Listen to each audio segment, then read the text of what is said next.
Hey guys, this is Dr. Hub. Now we look at the air pollution.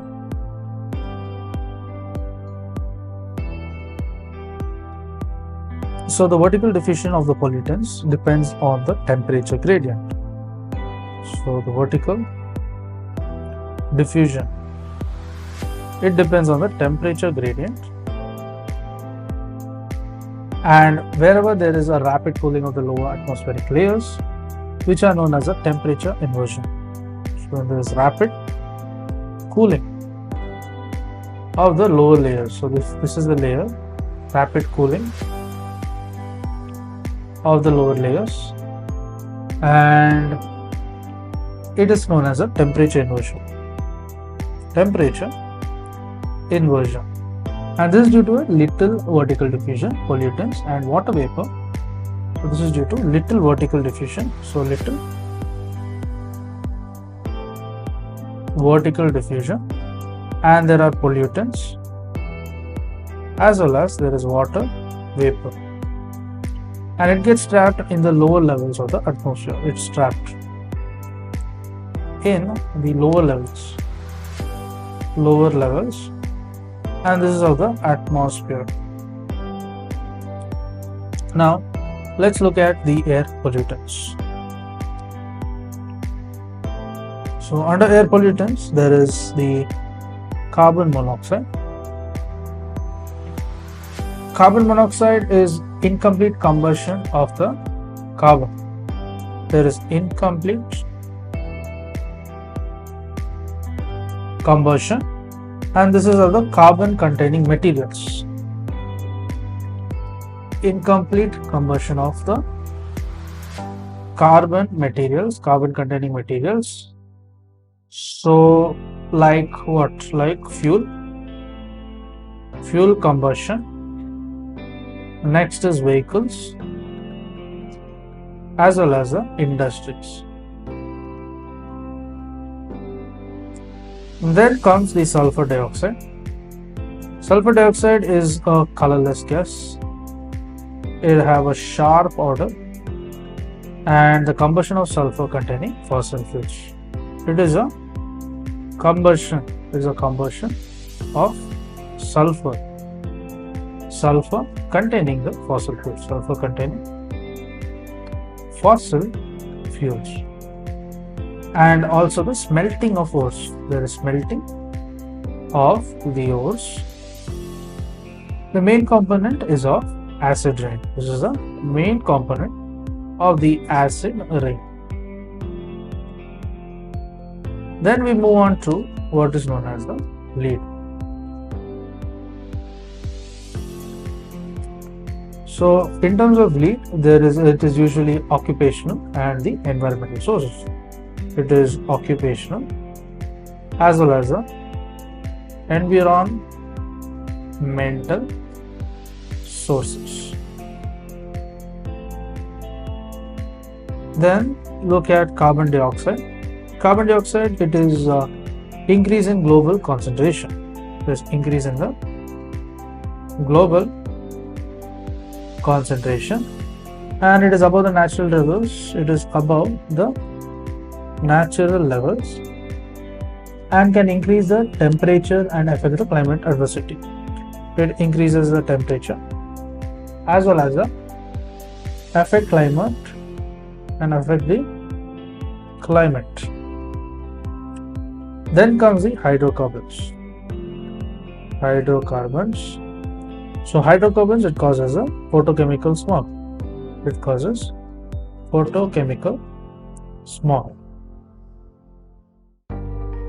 These are the hydrocarbons. Then what about cadmium? Cadmium, it forms from a volcanic action. It is from volcanic action as well as the waste incineration.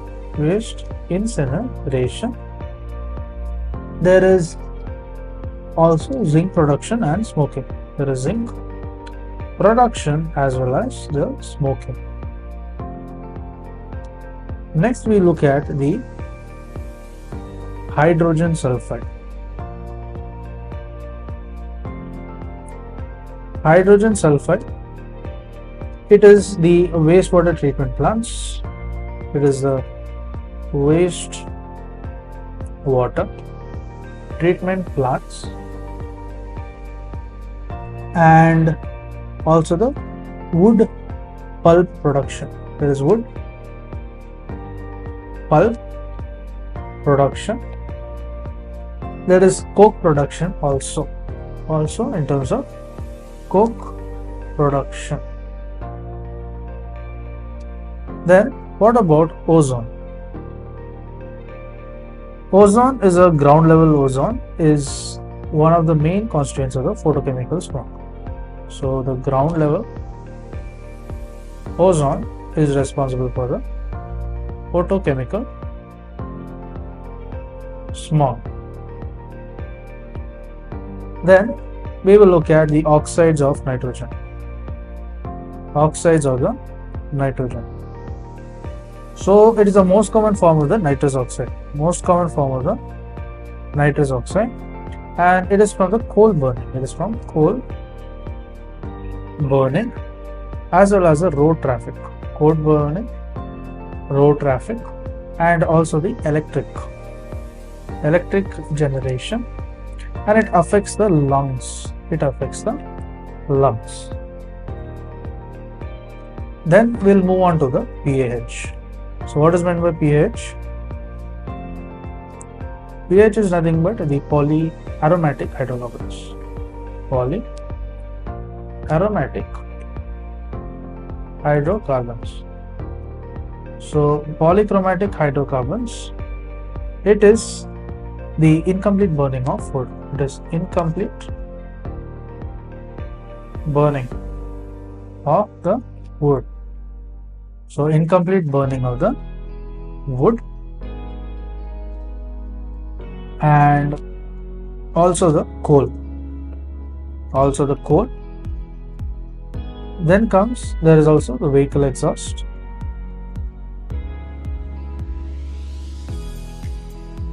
and smoking. There is also the carcinogenic and mutagenic. There is carcinogenic as well as mutagenic. Then we look at the particulate matter.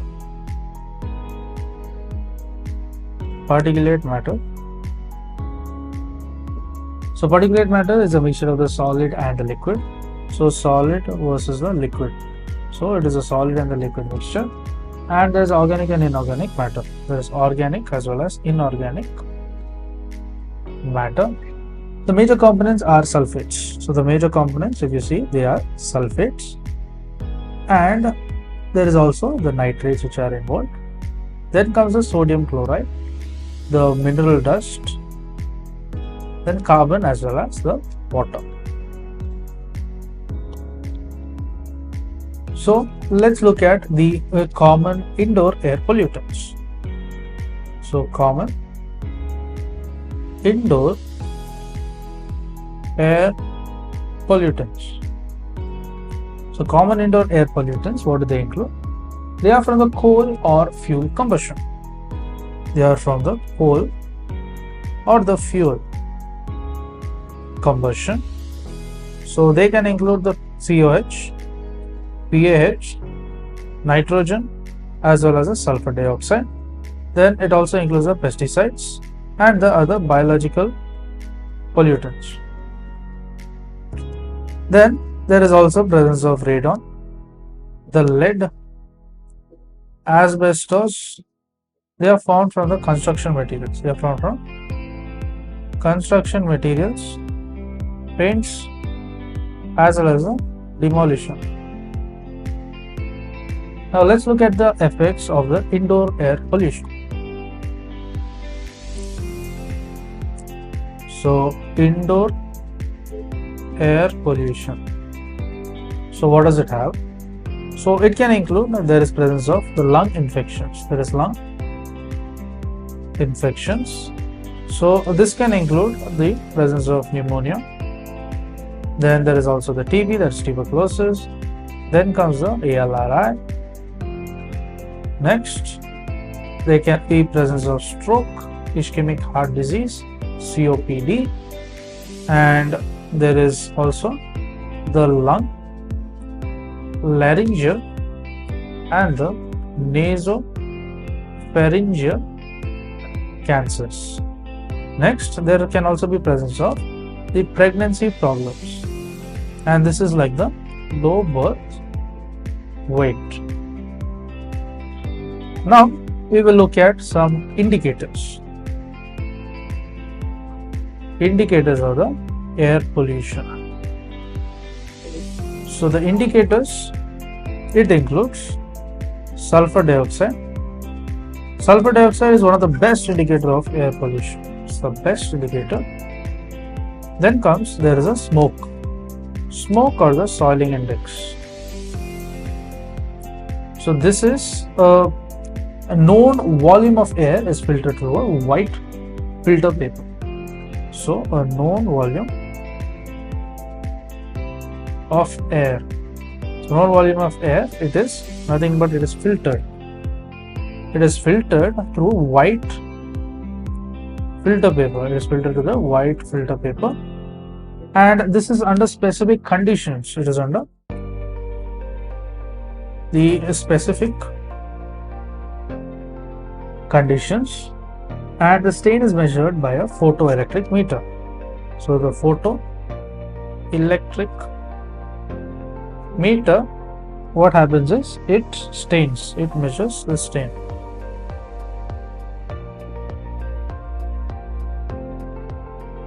Then there is also the grit and the dust measurement. There is grit and dust measurement. Then comes the coefficient of size. Coefficient of haze. So the coefficient of haze is nothing but there is an assessment of the amount of smoke. So there is assessment of the amount of smoke or other aerosols in air or other aerosols in air. So there is an air pollution index. Air pollution index. So this is a measure of the pollution severity. It measures the